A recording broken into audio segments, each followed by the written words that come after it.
Greetings, everyone. Welcome to Progressive Discussions. I'm your host, James P. Madonna, and this is part 2 of a pre-election show that is coming to you live streamed on YouTube from the Garden State of New Jersey. I have here who is a person who is most likely the only and the best progressive political candidate when she chooses to run, Lisa McCormick from New Jersey. Lisa, I'm very pleased to have you on the show for the first time. Thank you.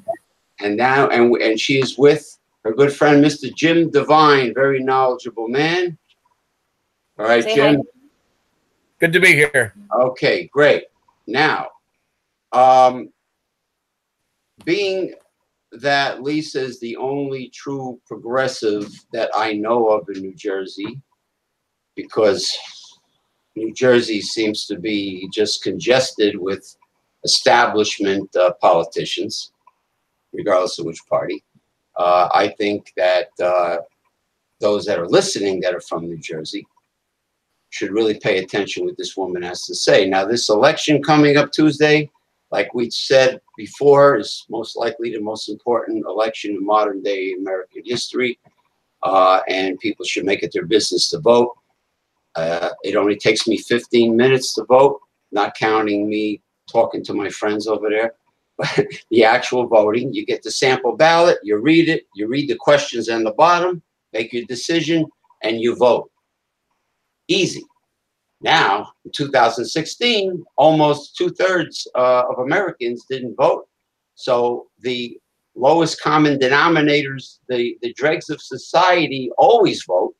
So therefore, we have Donald Trump. Sometimes I call him the bloated toad or Trumpanzee, you know, but that's me. That's not Lisa. But anyway, Lisa. Well, yeah, we were talking about the importance of voting, and I think that when I talk to people about voting, I said, you know, it's one thing to think that we have crooked politicians and that everything's all corrupt and the system's rigged, but we have to remember that we're the police, and we're the ones who are supposed to throw people out of office if they're not doing their jobs. And what I did when I ran for office is I wanted to identify the problems and why average people, you know, can't run, because, you know, we are frustrated with voting, and there's no question that the insiders put it's to their advantage. I started when I ran for office, and they said to me, well, how much money do you have? And so they didn't even want, you know, to talk to me or endorse me or anything. And the reason that that's so important is because if we don't have the candidates that we want on the ballot, it's very hard to get behind candidates. Now, of course, this election's coming up, and we can't have Donald Trump moving forward with his terrible policies. And we do have to vote the Democratic line so that we get, you know, as much power back in the House and the Senate as we can. And we also don't want people discouraged into thinking that they don't have power. And I know we think that we're doing our duty by not voting, because when we have a choice between bad and worse, it feels like, well, we're telling the system, you know, we're not happy with you, so I'm not going to vote. But the problem is, when we don't vote, we're actually telling them, go ahead, do what you want to do. You know, continue without our interaction and with our power, without our power. And I tell people, yes, we're fighting discouragement and disappointment and apathy and ignorance when we don't vote. Or, you know, so we have to fight those things and vote despite these feelings that we have. However, we also have to unite and learn about the process and learn, why are we getting choices of bad and worse? And how can we work together to get better candidates on the ballot? And I can't tell you how many events I've gone to, progressive and others, that people say we don't get involved in pre-primary elections. And that is so important, because otherwise we're leaving it up to the insiders to pick who's on the ballot. Now, after this election in November when we have a choice between bad and worse, and we're gonna, try and get back the House and the Senate.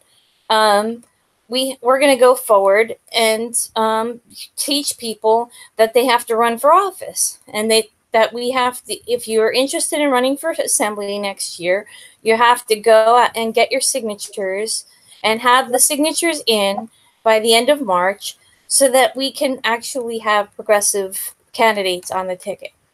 So on one hand, yes, it's very important to vote, and we want to get out there and we want to claim back our power, but it's not enough. We also have to get involved in the pre-primary elections, or in the pre-primary offices, and encourage people, run, get your signatures, figure out how to run for office, and overcome the typical objections that people have of, like, I don't have time and money. And I'm going to let you jump in here because I know Sure. this is your forte. No, I think, well, Lisa made an excellent point that there's a lot of people and a lot of groups that have a policy where they don't make pre-primary endorsements. They don't get involved until the party has selected a nominee. One of the things that we've talked about for a long time is that the primary elections are the most consequential elections. They're the ones that really matter.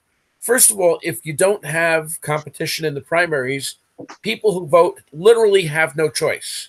And that only breeds an opportunity for the Democratic Party to back the worst candidates that we could possibly muster as a party. If you want Democratic candidates to excel, if you want to have the best choices, you have to give people choices at the primary level. And you have to not only be prepared to back the candidates who win the primaries, but you have to be prepared to encourage and recruit candidates to run in those primaries. You have to give the voters a choice. That's without a choice, democracy doesn't work. It's a competitive system. It's dependent upon having that competition. So getting involved in primary elections is the place to be for progressives. Well, Jesse Ventura, I think, inspired like the Our Revolution organization today by running on a low budget campaign when he ran for governor of Minnesota, and then he won on a low budget campaign. And whether or not he decided to stay is not the point, but that kind of, I guess, inspired independence. And I know Bernie Sanders' organization with Nina Turner has been on a roll in many states. I have yet to see them full force in New Jersey, but that's another talk show.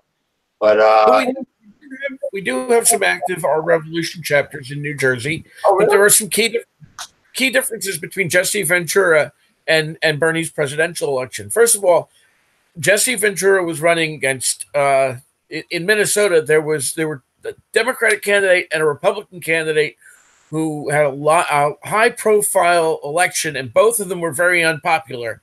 Jesse Ventura didn't spend a lot of money on his candidacy, but he brought to the race celebrity quality. He was a character who attracted attention wherever he went, and in depending on the party or the operatives, they call it earned media, where you get publicity, where you get attention from the public, or you're in the newspapers, or you're on TV. And frankly, many candidates, Bernie Sanders as a presidential candidate, was denied coverage by the major networks, whereas this buffoon from New York, they'd spend all day covering nonsense that he put out as a tweet. So the news media, the corporate-owned news media, can be highly selective in what they pick and choose to put in front of people, and that has a big impact. Yeah, like Arnold Schwarzenegger too. He already came in with huge celebrity status, and that helped him. Now, it seems like Michael Bloomberg is starting to lean towards being progressive because of the insanity of Donald Trump. You know what? By comparison to, first of all, Donald Trump is neither conservative nor liberal. He's a lunatic, and that's He's a showman too. In its own class. Michael Bloomberg is a billionaire. Now he's pro gun control. He's a billionaire. So if you're interested in promoting the 99%, Michael Bloomberg is not your guy. No. Oprah Winfrey is a billionaire. Tom Steyer, who wants to impeach the president, is a billionaire. None of these guys are going to speak for the 1% because they don't understand the world we live in.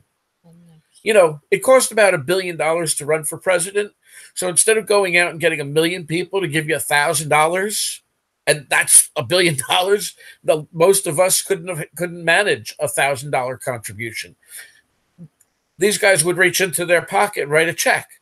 So they live in an entirely different world. Until we get a grasp on political campaign financing, we're going to have a big problem.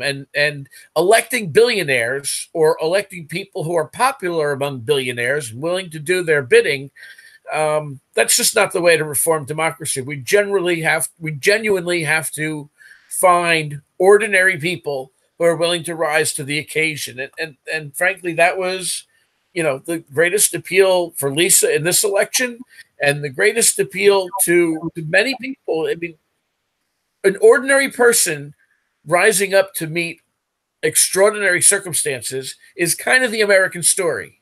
And Lisa's campaign showed that you can build a network and with the people-powered campaign get 160,000 votes. Now, bear in mind what that was. 160,000 votes is more votes than were cast in the 2015 Democratic primary. That is more votes than the combined total of 2 congressmen and the Assembly Speaker in the 2013 U.S. Senate primary. So what Lisa's vote total was an extraordinary accomplishment. She got almost half as many votes as Bernie Sanders did in the presidential year, which was, of course, a much higher turnout. And while she did not succeed in winning the nomination, she certainly showed that there is a method to accomplishing progressive vote getting that we can manage without a great deal of money by using a people-powered campaign that is truly dependent upon volunteers talking to other people, to other citizens, and what we also have to remember is what Bernie said. It's not me, it's us, that no one person can do this, that we need to get people involved. We need to find 80 people to run for state assembly next June. We need to find maybe 75 people to run for county offices next June. We need to find hundreds of people to run for mayor and council in their local communities where those offices are on the ballot. And we need to find literally thousands of people to run for the grassroots level district county committee member. And if we can do that, if we can field a team and put progressives on the ballot, we will win some of those elections and we will secure a place in power for the left, which has been generally excluded. Now, the problem with the thing with the Republicans is it seems like they need to cheat to win, whether it be voter IDs, gerrymandering, et cetera, and those should be abolished, of course. Just keep it the popular vote, no electoral college, no super delegates, and a driver's license requires your original birth certificate. So if your photo driver's license is not enough, I mean, I think it's a way of suppressing the minority vote, people of color, and Lisa knows well about that subject.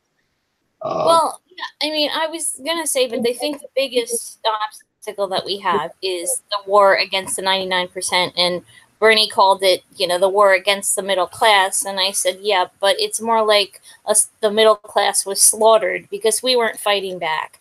Tax laws have been benefiting the rich and the corporations. Laws in general have been benefiting the rich and the corporations. And our democracy has been for sale for a long time.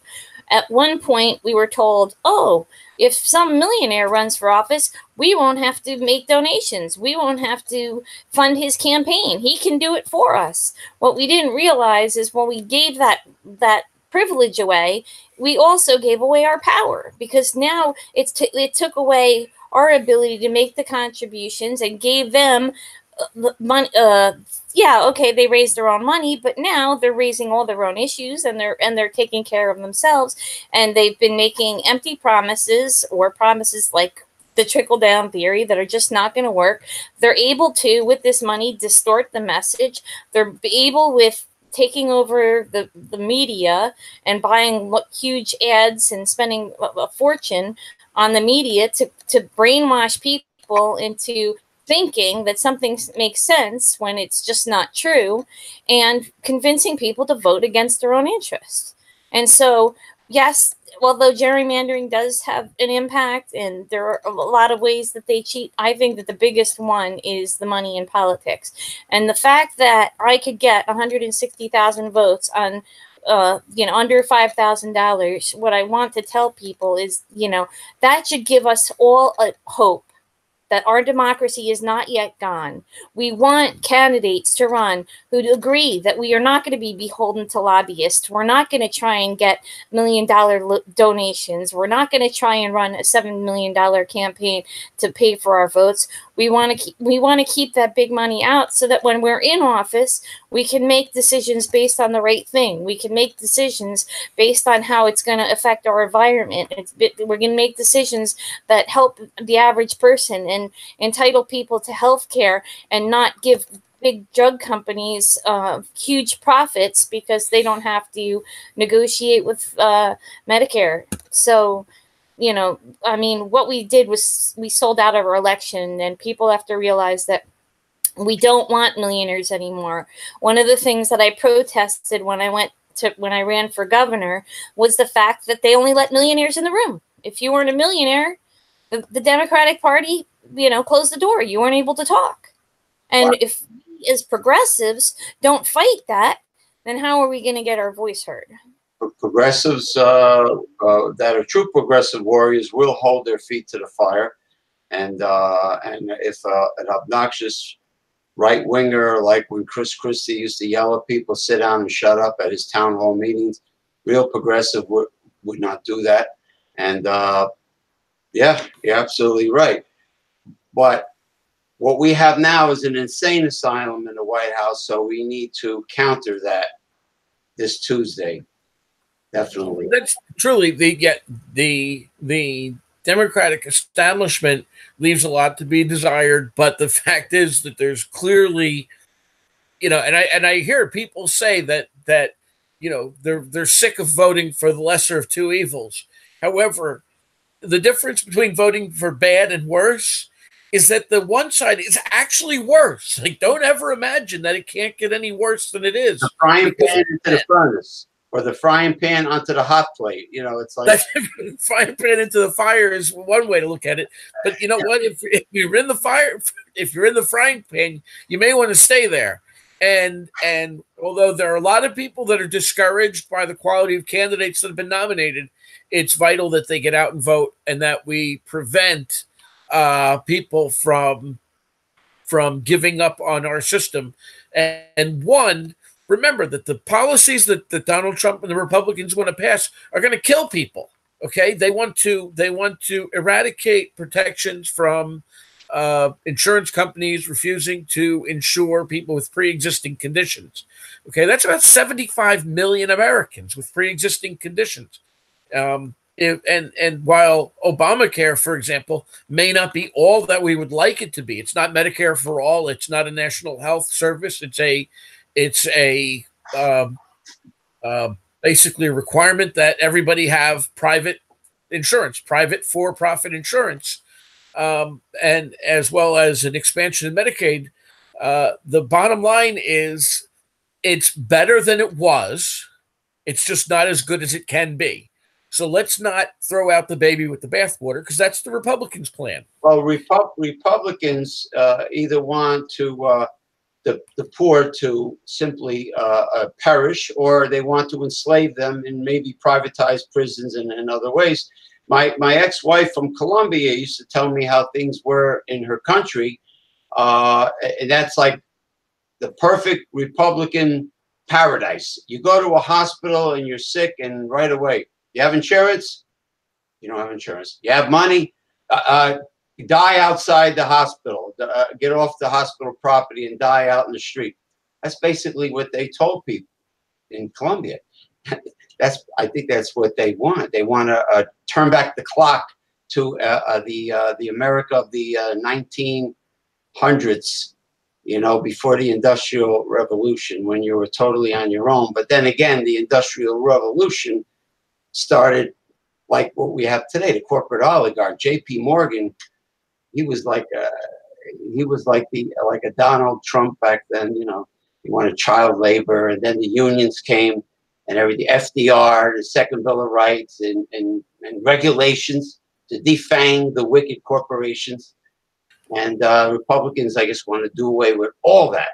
Even well, like, but you know what? You make a very good point. But I just want to point out you talked about two different periods of time. One was it and the post-Civil War period, right? The late 1800s when the robber barons ruled, okay? And then in the 1920s they ran up to the Great Depression. Again, it was a period of great economic vitality that the rich got richer, the poor got poorer until they broke the bank and crashed the stock market. But the fact of the matter is that the progressive era under Teddy Roosevelt, and the Teddy Roosevelt, Woodrow Wilson, as well as the extraordinary leadership of Franklin Delano Roosevelt after the Great Depression, right through World War II, that brought us a new economy that you know propelled this nation to the forefront as the world's richest nation, as the strongest military power, as a beacon for liberty and hope around the world. We have been in this situation before. The situation we're facing is drastic, okay? And believe me, the Trump slump is coming, and it's going to be pretty bad for everybody. But the fact is, we have met this kind of crisis before. We have had rampant inequality where the rich were extraordinarily rich and the system had crushed the middle class. And we came back and we beat that. We beat the Great Depression. We equalized things after the Civil War. We have achieved greatness from the throes of catastrophic circumstances. I mean, and Americans have risen to the occasion. But the fact of the matter is, it depends on you and people like you and the people that are listening tonight to react and to be involved, to take responsibility, and basically to run for office, to understand what's at stake, to appreciate the issues and hold a sound, progressive platform like the People's Platform that a lot of us ran on, that basically understands that the government can serve a dynamic and useful purpose for good, and that the government is us. It's not some alien invader. It's us, and it's the tool we use. And basically, by using the government to make the entire society prosper, the richest won't be quite as rich, but the poorest won't be quite as poor either. Yeah, and I remember when I was young, nobody I knew was phenomenally rich enough. Everybody had more than enough. Public education people that would pretty much last their whole lives and pay them enough that they could buy a home and raise a family and retire at 60. Comfy, that are working 2 or 3 jobs and can't make ends meet. We have an extraordinary amount of personal debt and school student loan, and we have a giant federal deficit that's been run up since Reaganomics caused federal revenues to go down. Now, there's people talk about ways. The matter is, we have to abandon the flood thinking that got us here, and we have to reject the political establishment that is very, very comfortable while millions of Americans are suffering. Oh yeah, I want to. Good. No, I was going to say I wanted to jump in here too, because I think one of the things that I was talking about earlier was teaching people the messages that just aren't true. And one of the things a lot of people are accused of is being tax and spend liberals. And what they don't realize is that tax cuts are not good for everybody. Not everybody is paying so much in taxes, yet they may not be making enough to live. And when we talk about the fair tax, the taxes that we have to raise, if you as a CEO are making 400 times what I'm making as your employee, at what percentage can we tax them to be fair? I mean, it's not going to be like the same percentage for them as it is for somebody who's a regular person. And people mistake the fact that you are not the 1%, you are the 99%. And the taxes that we are taking back from the 1% is raining. First of all, it's going to help with the economy, and it's going to bring in more tax revenue so that we can afford the programs that we want. And also, sorry, you're distracting me. And also, that we'll be able to use this money to have the programs and help people out. I mean, we are the richest, most powerful country in the world. And the fact that all of us are struggling means that the gross productivity is going to the 1%ers, and we as the average person we do not have our fair percentage. And the only way to control the corporations and bring back this fairness is by having a government that's willing to regulate the corporations, that's willing to tax the rich, and willing to take this giant profit that we're making. Now, we used automation has taken away a lot of jobs.